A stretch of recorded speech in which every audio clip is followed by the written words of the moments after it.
Welcome to the debate.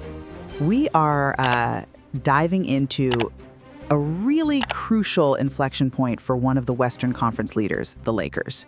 They're sitting in a strong 18-7 record right now. It's a very strong start, yeah. But that start was just, hit hard by that loss to the Spurs in the Emirates NBA Cup. A campaign-ending defeat that really forced a strategic reckoning. Exactly. And that brings us to our central question. With the window for this core of Doncic and James rapidly shrinking, where does the organization commit its resources? Do they focus on maximizing the just generational talent they have in-house?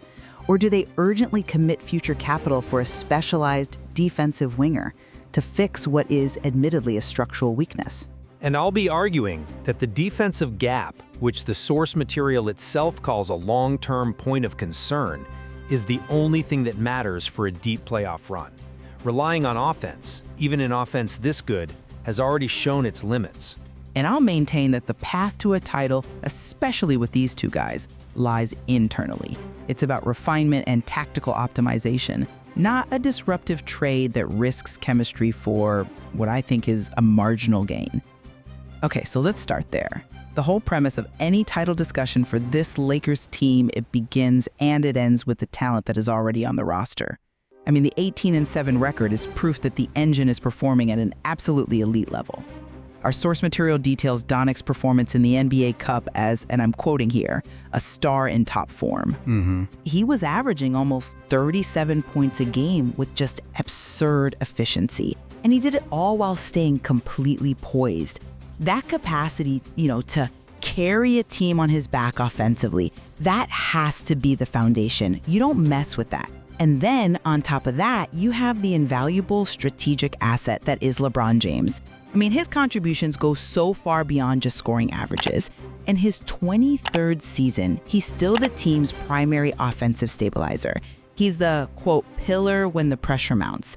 His presence, his experience, his basketball IQ, it forces entire defenses to adjust constantly. The answer has to be internal. It's about optimizing his minutes, resting him, and deploying him in ways that maximize his playmaking. Gambling future assets right now risks the very chemistry that got them to 18-7 in the first place. I just find that insistence on internal fixes, well, frankly, deeply problematic when you look at what the source material explicitly says. Yes, the team has an elite engine. I don't think anyone's debating that. But the source warrants a playoff without defense is like a car without brakes. And that isn't a knock on Doncic or James. It's an acknowledgement that even historic offensive production can't hold up if the defensive foundation is flawed. And the data confirms it. Defense has been the point of concern since the first month of the season, especially on the perimeter. That structural problem puts so much pressure back onto the scorers, and it leaves their rim protector totally exposed. This is exactly why the board's priority is external. They want a specialized defensive winger who can guard multiple positions, who can switch everything, and who can contribute on offense without needing plays called for him. So we're looking for a very specific archetype, right? Someone like the Pelicans' Herb Jones is mentioned for a reason. He fits that profile perfectly. He could redefine the team's entire defensive identity without taking a single shot away from the stars. He represents the balance between attack and defense that separates the real contenders from the teams who just, knock on the door of the title. To win it all, they have to act now, while the stars are still at this level. So let's focus on that, the limits of star power. This is our first core point. Doncic's numbers, 37 points per game. Absurd efficiency. They're undeniable. But the team still hit hard in the knockout stage. It's still lost. So doesn't that Spurs defeat prove pretty conclusively that even a star at a near MVP level just can't compensate for a lack of collective defensive structure? I see why you'd emphasize that one loss. I do, especially with the emotions of the Cup. But I frame it a bit differently. A single elimination game is, it's prone to variance. Hot shooting. To tear up a winning formula over one result ignores the 18 wins that were built on Donna's impact, an impact that goes, quote, far beyond cold statistical numbers. His leadership, his coolness under pressure, that's the team's character. The real failure in that game was probably tactical on the coaching staff.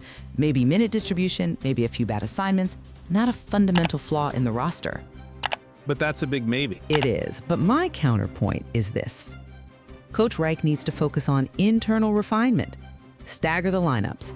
Give guys like Reeves specific, manageable defensive roles instead of asking them to guard elite wings. Bringing in a major trade piece now, that risks the very chemistry that's allowed Doncic to be so efficient. Championship teams often find those defensive answers internally just by managing minutes and maximizing effort, especially when their offense is this good. The solution has to come from the coach, not the trade market. That's a compelling argument for coaching, but it sort of neglects the physical reality of the modern NBA and the very limited window we're talking about here. The material is pretty clear that a dedicated defensive specialist would allow Doncic and Reeves to, quote, breathe a little more in the most intense moments. When Doncic has to fight through screens, possession after possession on defense, it just undeniably impacts his late-game offense. So adding a player like Jones isn't just plugging a hole, it's protecting your most valuable assets. It lets the stars conserve that little bit of energy for the critical offensive moments in a long playoff series. So a trade is, paradoxically, the best way to maximize your stars. Okay, if we accept that premise, then the debate shifts to cost. And I'm just not convinced that spending valuable future assets on what might be a marginal upgrade is the right move. And that brings us to the value and the risk of a Herb Jones trade. I mean, you're trading for a player who is valuable precisely because his offensive numbers don't jump up on the stat sheet. That means giving up crucial future draft capital, maybe even young talent. Well, it's the cost of doing business. But the source material itself calls this a gamble that few teams can play well. We are talking about sacrificing resources that could be used for a bigger move later on, just to solve a problem the coaching staff should be tackling internally. Is Herb Jones really the one piece that pushes the team to face true giants in a 7-game series? Or is he just a role player whose impact might not be worth the cost? Organizational stability has to matter here. I see the question of risk from a completely different angle. The board is explicitly working under the assumption that the window with LeBron and Doncic is incredibly short. It has to be maximized now. In that context, doing nothing is the greatest risk of all. Jones isn't a gamble. He's a targeted remedy for a specific problem. We need a guy with a high defensive IQ who doesn't need plays run for him. His true value isn't his stat line. It's his ability to let the team switch everything on the perimeter, which relieves pressure on the bigs in the paint. And what's more, the market for this kind of player is competitive. If you wait, the opportunity is gone. Sacrificing a protected first-round pick is just the necessary cost of maximizing this immediate championship shot. The pressure to win now weighs like a ton, and that justifies the investment. And this all leads us directly to the third point, which is the profound implication for LeBron James's legacy and his role on this team.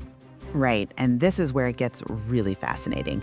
We're talking about the intersection of team building and historical narrative. Exactly. Gilbert Arenas raised a point that, quote, messes with the head of any veteran fan. If LeBron wins a title, but the team structure is still flawed, requiring Doncic to carry this huge offensive load, leaving James as a secondary orchestrator